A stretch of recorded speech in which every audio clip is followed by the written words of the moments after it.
psixologiyanın tarixindən, fəlsəfədən elmə uzanan uzun bir yoldan.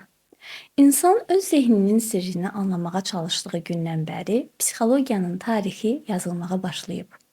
Bu tarix sadəcə elmi inkişafların ardıcıllığı deyil, həm də insanın özünə verdiyi sualların, varlıq axtarışının, anlamının, daxili aləmini dərk etmə cəhdlərinin tarixidir. Psixologiya bir elm kimi formalaşmazdan öncə uzun bir yol keçib. Fəlsəfə, din, təbabət və təcrübəyə əsaslanan müxtəlif yanaşmalarla zənginləşib. Baxaq antik dövrə. Psixologiyanın fəlsəfi doğuluşu. Psixologiyanın ilkin izlərini qədim Yunan fəlsəfəsində görmək mümkündür. O dövr filosofları insanın davranışlarını və zehni proseslərini dərk etməyə çalışaraq bir sıra mühüm suallara cavab axtarırdılar. Ruh nədir?